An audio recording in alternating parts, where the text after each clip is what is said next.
Good morning. Happy belated Mother's Day to you mothers out there. I hope yesterday was a pleasant day to be spent with your children. And so far, we've gone over the punishments that were prophesied to come upon Damascus and Gaza. And this morning we'll go over the prophesied punishment that Tyre inherited from God. And the first category of sin that involved Damascus and Gaza was the sin of cruelty, acts of evil against humanity, treating people as things. The second category of sins going to be for violating brotherly love, brotherly relationships.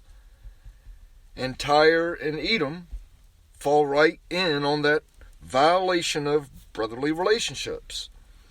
And we'll see in this morning's lesson that Tyre, the city of Tyre, had the same traits itself as Gaza in the fact that they both were involved in slave trade.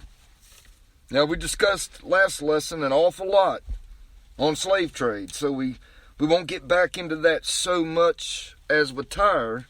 Yes, Tyre did participate in the sin of slave trade, but we'll focus more so on the good brotherly relationship that Tyre had with Israel. And then lead into it, if time allows, we'll lead into the betrayal, the breach of contract, the breaking of a brotherly covenant that Tyre is guilty of. So let's start off here with Amos chapter 1, verse 9. Thus saith the Lord, for 3 transgressions of Tyre, and for 4, I will not turn away punishment thereof, because they delivered up the whole captivity to Edom, and remembered not the brotherly covenant. So before we begin this lesson regarding Tyre, to set the stage of their sin of violating brotherly relations, violating a treaty, let's start off with a verse here in Ecclesiastes chapter 5, verses 4 through 5. And put this verse in your pocket and think about this through this duration. When you make a vow to God, do not be late in paying it, for he takes no delight in fools. Pay what you vow. It is better that you should not vow than that you should vow and not pay.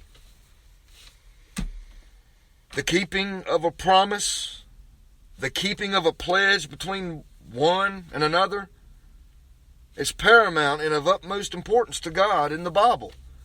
It's sacred in the Bible, all throughout. And as a believer, we should always be an honest people and keeping our word, and for the other, in honesty, until proven different. The judgment of God it always came upon a people for breaking promises and treaties. Now I wonder what judgments came and are still coming for the manner in which the Indians and other members of humanity, black, oriental, Hispanic, white, doesn't matter. I wonder what judgments came and are still coming for the way they were treated. All throughout history, all generations, all for resources or political gain. Now the accounts are all throughout the Bible message. God's disapproval of breaking promises. God expects treaties, vows, and the likes to be binding, or consequences will follow. So we can read here in Ezekiel 27 about Tyre, just to get a little bit about it. In Ezekiel 27 verses 1 through 4, moreover, the word of the Lord came to me saying, and you, son of man, take up a lamentation over Tyre, and say to Tyre, who dwells at the entrance of the sea, merchant of the peoples to many coastlands, thus says the Lord, O Tyre, you have said, I am perfect in beauty. Your borders are in the heart of the seas. So Tyre is in Phoenicia, northwest of Israel, on the Mediterranean Sea. Then, an enormous city. Then, this Tyre. In the time of the minor prophet Amos. And a lot of trade went through and going on through there. It was on the sea, which gave it an ability to operate as a hub of commerce. So what was it that Tyre did that deserved judgment, punishment? For one, they, like Gaza, delivered a whole people over to Edom. But Tyre also did something that we'll get to shortly that is far worse than Damascus and Gaza. Like we went over in the first part of this lesson. Damascus and Gaza participated in crimes against humanity, and Tyre did as well. But they also broke a treaty, a covenant. So Tyre, it doesn't say they necessarily kidnapped people, but they were nonetheless involved in slave trade. They gave up a whole community to Edom, selling innocent people into slavery to the human trafficking organization in Edom. Let's read verse 9 again. Thus saith the Lord, for 3 transgressions of Tyre, and for 4, I will not turn away punishment thereof, because they delivered up the whole captivity to Edom, and remembered not the brotherly covenant. So Tyre delivered a whole captivity of Jews to Edom. King Hiram of Tyre had a relationship with King David that continued on with a brotherly camaraderie, a covenant relationship with David's son, Solomon, after David. Hiram, that king of Tyre, had showed evidence of kind gestures to David. The Jews were into predominantly farming, agriculture, husbandmen. And for the most part, carpentry it was not their greatest skill. So to cultivate an alliance with David, as long as he lived, King Hiram of Tyre sent over the way to David labor and materials to aid in building him a palace, a place. And along with carpenters and lumber, he sent stonemasons. Let's read here in 2 Samuel chapter 5, verses 11 and 12. Then Hiram, king of Tyre, sent messengers to David with cedar trees and carpenters and stonemasons. And they built a house for David. And David realized that the Lord had established him king over Israel, and that he had exalted his kingdom for the sake of his people, Israel. And this treaty, this posture of brotherly relations, was continued on after David with his son, King Solomon.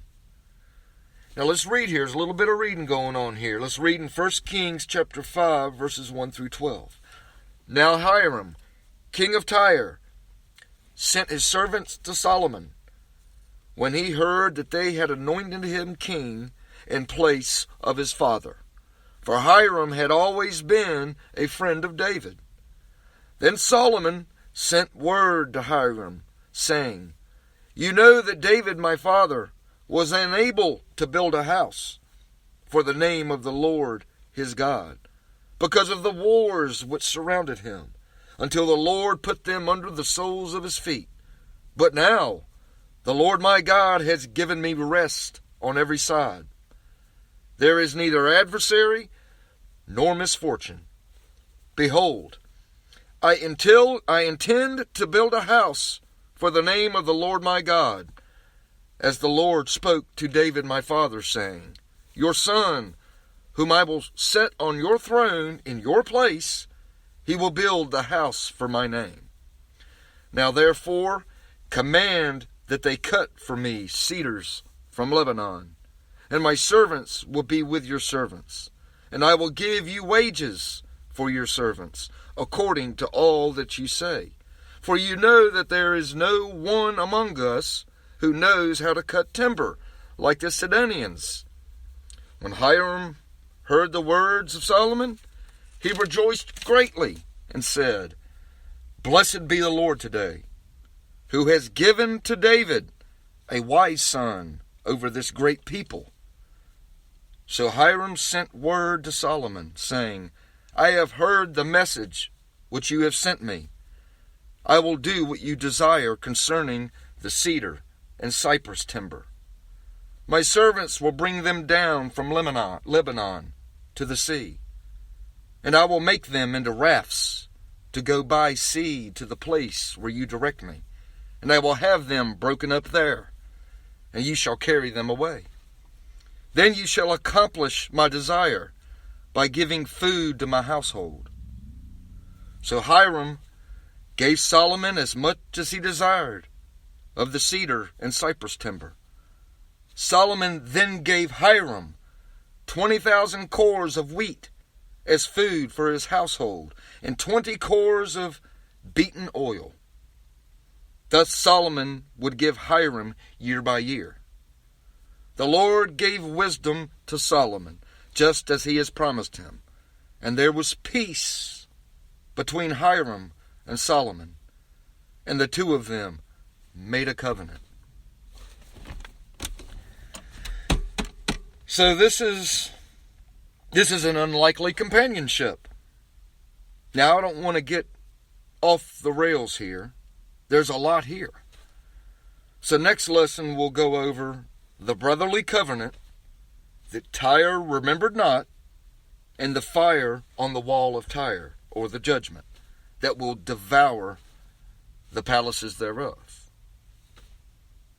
Till next time.